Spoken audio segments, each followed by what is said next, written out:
African American veterans today receive this benefit and have a different developmental experience than do African American veterans with disabilities previous to this change in policy.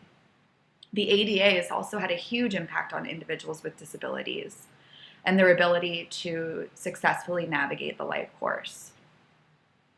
Generations also impact the experience of disability. For example, we have the baby boomers who are now our aging population and in need of many services. Next is Generation X, followed by Generation Y. The US demographics and changes in the demographics also impact development. People are living longer. There's a growing economic inequality. The labor market is changing from less physical to more jobs that require higher education. There's increased racial and ethnic diversity, and there's increasing rates of disability. This video relates the story of a girl and her experience with development and a visual disability.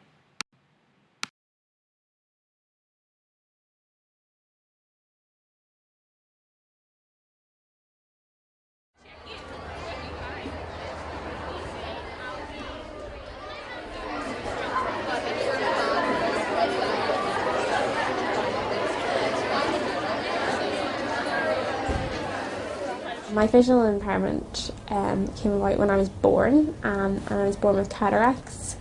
It's not very common. It's about 150,000 people will be born with both eyes having cataracts as a baby. Cataracts is like if you were to look through a Polly Pocket and your vision would be blurred. That's like the start of it, and basically it just deteriorates until you can't see anything if you leave them long enough. My sight varies from moment to moment, basically.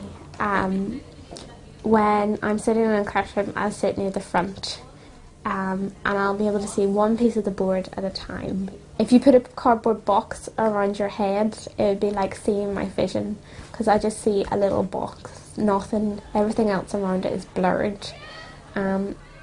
And at times there's even like a blur down the middle, so my two like images that my eyes are getting don't match up.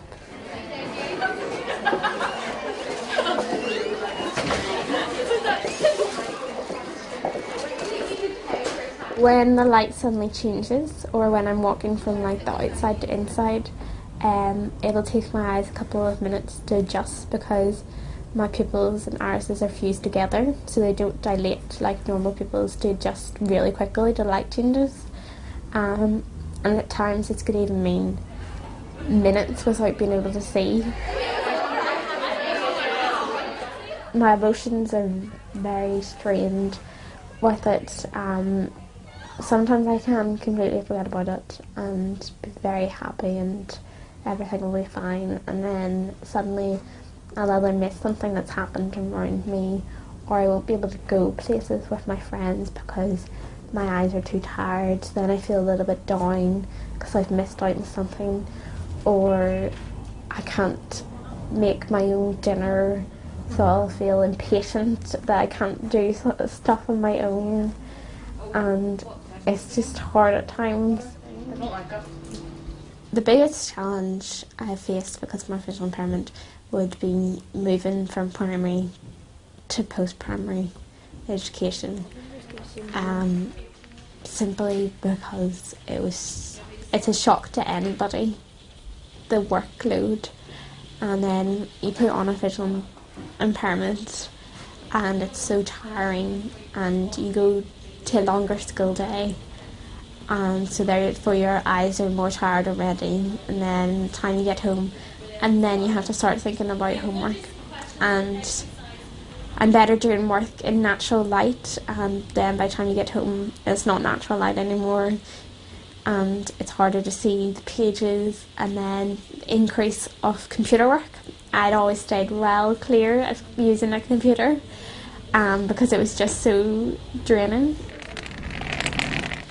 I have started to use a long cane and get training with it because I wanted to be able to move about more independently on my own.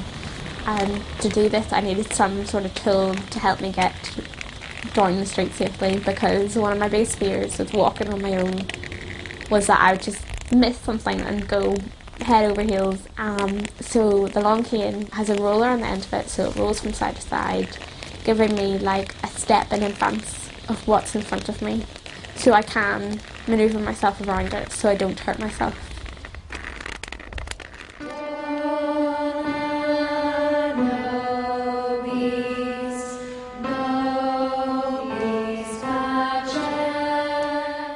I've always been in the school choir for as long as I can remember, and it's quite nice because my music becomes enlarged, so I don't have to strain my eyes, but I can still perform and nobody notices.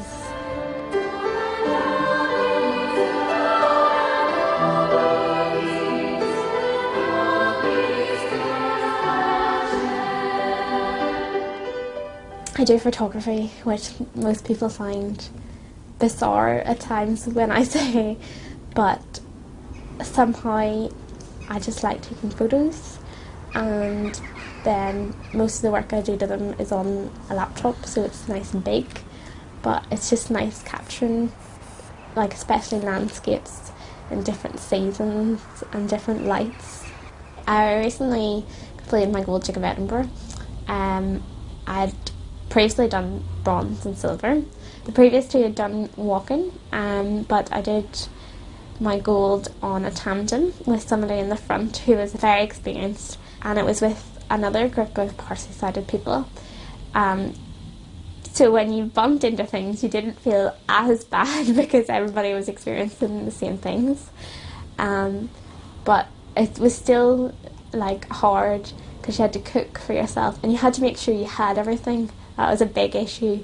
Like, once you lift something out of your bag, you have to put it straight back into your bag so you don't set it down and lose it on the ground and then cycle off and are miles away until you realise. When I think about the attitudes I've experienced so far, I can't think of many positive attitudes compared to many negative ones that I've had. The positive attitudes come from my friends and family who know me and who know what I can do, even though I have a visual impairment. But most people in the general public have quite a negative attitude to visual impairment. Before the long cane, I had a symbol cane, and I got this because I bumped into a lady in a shop one day when I was with my mum, but I didn't see her, and she was quite rude. Even though I was holding on to my mum's trolley, she was still quite rude to us, and I thought, right, okay, I need to do something to make her more aware that I have a visual impairment. So I got a symbol cane, and when I used this, particularly in the bus station after school and before school, there's very rude and childish remarks made about it, and I think it's a very hard thing to say, but a lot of older people are very rude about it because they don't expect young people to have a visual impairment and they find it quite strange. So then when they say something bad, younger people are then, well, like, we learnt this from our parents, so this is what we're going to say now too. And I think that's a horrible thing that has happened. And then when I used my long cane, it got a bit better. Not as many people say stuff because it's more of a thing that, oh, she's blind.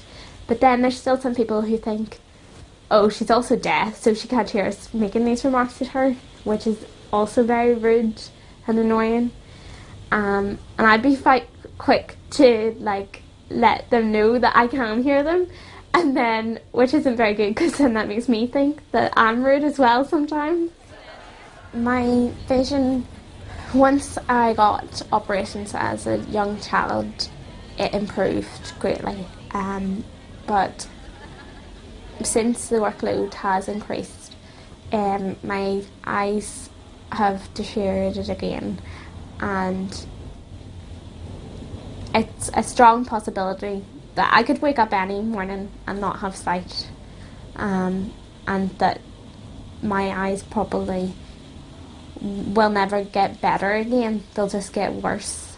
Next year is my year to go to uni, and I'm hopefully going to do social policy.